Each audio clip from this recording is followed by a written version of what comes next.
Antony 5 mahatonga anao tsy mety mihena. Fa 5 tsy mahandry fa maimaika.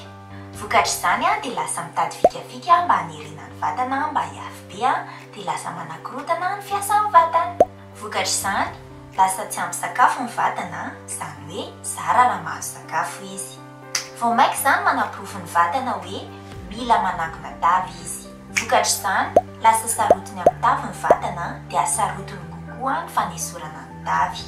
Ankoatr'izay dia manangona tavy ihany koa ny vatana. Faha-efatra, mihevitra fa vitan'ny mikotrana dia mampihena.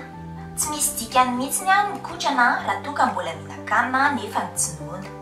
Satria ny mampatavy dia mihinan-kanina rehefa tsy noana fa tsy ny hoe tsy mikotrana. Lasa mampihevitra anao izany hoe na dia mihinan-kanina be aza na dia misesika hanina be dia tsy maninona mihitsy fa mihintsana foana iny rehefa mikotrana avy eo.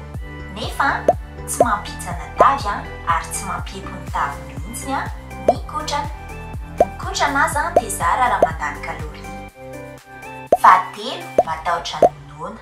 Ny fatahoranao nonoana dia lasa mamporisika anao hisesika hanina be mba tsy nonoana mihitsy rehefa eo anelanelany ora fisakafoanana. Ankoatr'izay nefa dia mihinan-kanina ihany koa ianao amin'ny ora fisakafoanana na dia tsy noana aza. Dikan'izany dia lasa mihinan-kanina indroa avo eny ianao. Izany hoe dikan'izany lasa mihinana mihoatra ny ilain'ny vatana ianao. Faharoa, mihevitra fa misy sakafo mampatavy dia misy sakafo mampahia. Tsy mampihena ny fihinanana paoma. Ary mety hampatavy aza ny fihinanana paoma raha toa ka hohanina nefa tsy noana. Mety mampihena kosa ny fihinanana pizza raha toa ka hoe miandry noana izay vao mihinana azy. Satria rehefa noana ihany vao mila sakafo ny vatana. Ankoatran'izay, ny zavatra ifadiana dia vao maika lasa tiana kokoa, izany hoe mahasarika ny saina kokoa. Vokatr' lasa vao maika mora kokoa anao tsy hafetena rehefa mahita an'ireny sakafo heverinao fa hoe mampatavy ireny ianao. Voalohany, mihinan-kanina nefa tsy noana. Mety fitrangan'izay mety hoe maniry tena ianao mba hihinan-kanina rehefa ora fisakafoanana na dia tsy noana aza.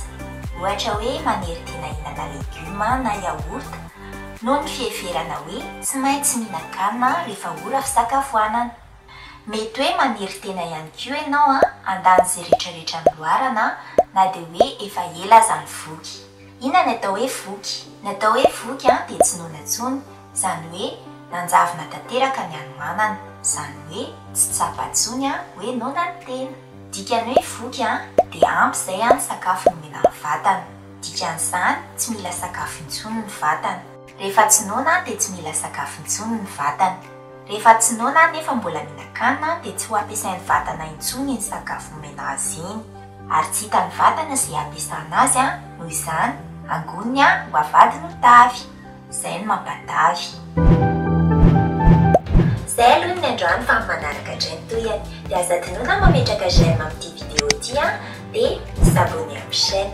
Fomba fanaovana an'izay, tsindrio ilay hoe s'abonner eo ambany eo miaraka amin'ilay laklosy kely eo akaikiny. Aza tinoana fa mbola be dia be ny vidéo atao amin'ity chaîne ity dia mandra-pionandray ary e!